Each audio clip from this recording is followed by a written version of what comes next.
Penguin Random House Audio presents Daring Greatly, How the Courage to be Vulnerable Transforms the Way We Live, Love, Parent, and Lead. This is the author, Brené Brown. Before we launch into the audio of Daring Greatly, I want to say a couple of things. First, thank you so much for purchasing the audio. This book has meant the world to me, really.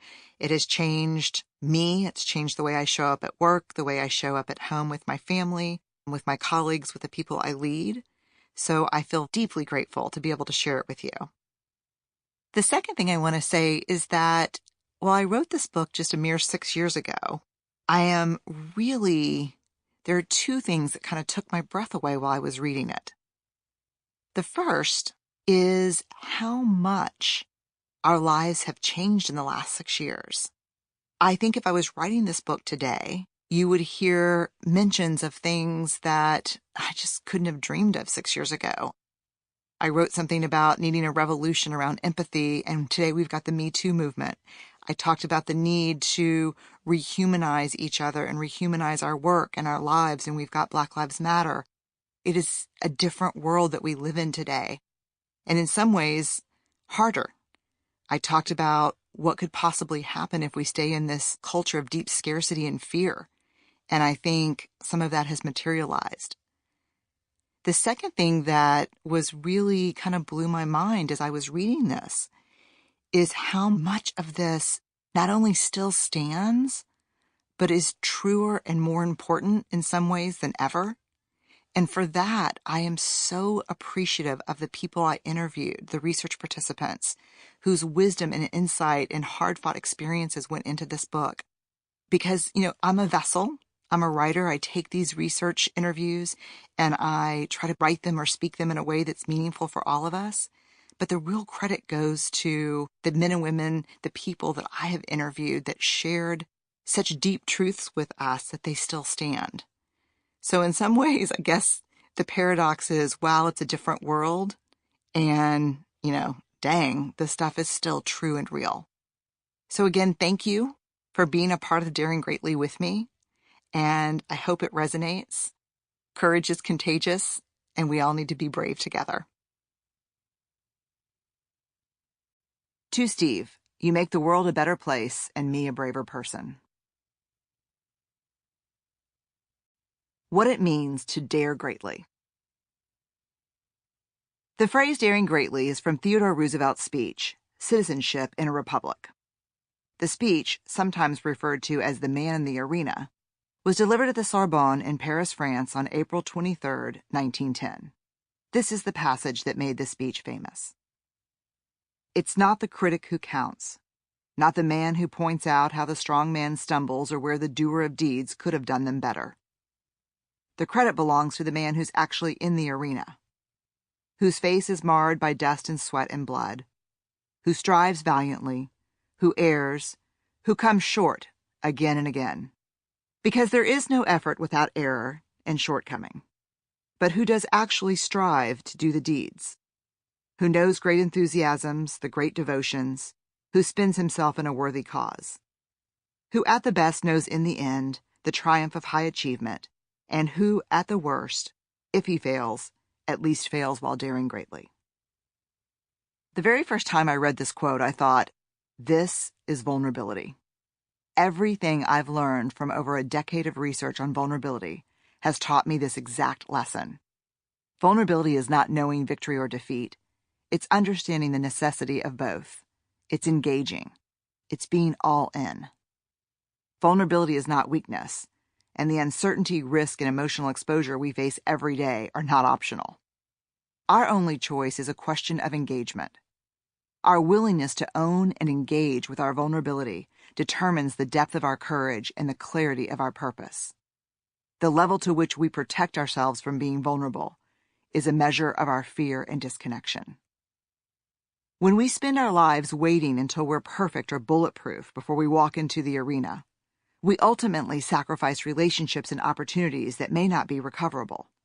We squander our precious time, and we turn our backs on our gifts, those unique contributions that only we can make.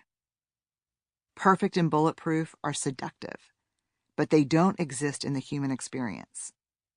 We must walk into the arena, whatever it may be, a new relationship, an important meeting, our creative process, or a difficult family conversation, with the courage and the willingness to engage. Rather than sitting on the sidelines and hurling judgment and advice, we must dare to show up and let ourselves be seen. This is vulnerability. This is daring greatly. Join me as we explore the answers to these questions. What drives our fear of being vulnerable? How are we protecting ourselves from vulnerability? What price are we paying when we shut down and disengage? And how do we own and engage with vulnerability so we can start transforming the way we live, love, parent, and lead? Introduction. My adventures in the arena. I looked right at her and said, I frickin' hate vulnerability. I figured she's a therapist. I'm sure she's had tougher cases. Plus, the sooner she knows what she's dealing with, the faster we can get this whole therapy thing wrapped up. I hate uncertainty. I hate not knowing. I can't stand opening myself up to getting hurt or being disappointed. It's excruciating. Vulnerability is complicated, and it's excruciating. Do you know what I mean?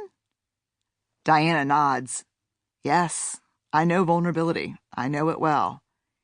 It's an exquisite emotion. Then she looks up and kind of smiles, as if she's picturing something really beautiful.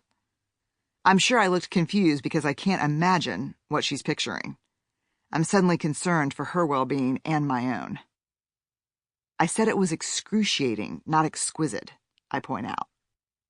And let me say this for the record. If my research didn't link being vulnerable with living a wholehearted life, I would not be here. I hate how it makes me feel. What does it feel like? She asks. I tell her, it's like I'm coming out of my skin, like I need to fix whatever's happening and make it better. And if you can't, she replies, then I feel like punching someone in the face. And do you? No, of course not.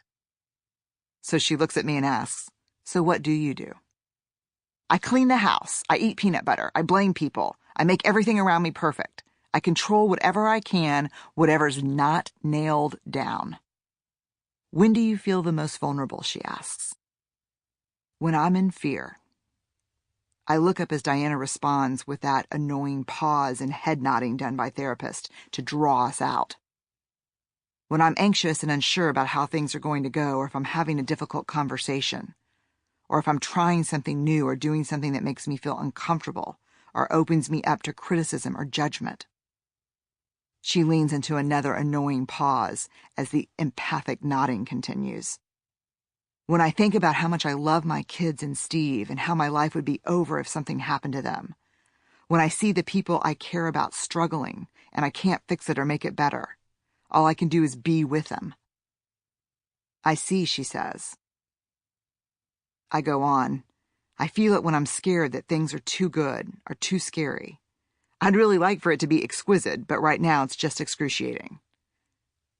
Can people change that? Diana looks at me. Yes, I believe they can. I'm relieved. Can you give me some homework or something? Should I review the data? Diana smiles. No data, no homework. No assignments or gold stars in here. Less thinking, more feeling. Can I get to exquisite without having to feel really vulnerable in the process? No, she says. Well, shit. That's just awesome. If you don't know anything about me from my other books, my blog, or the TED videos that have gone viral online, let me catch you up. If, on the other hand, you're already a little queasy from the mention of a therapist, skip this chapter entirely and go straight to the appendix about my research process. It's in a bonus PDF that comes along with your audiobook.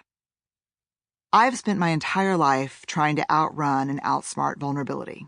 I'm a fifth-generation Texan with a family motto of lock and load, so I come by my aversion to uncertainty and emotional exposure honestly and genetically.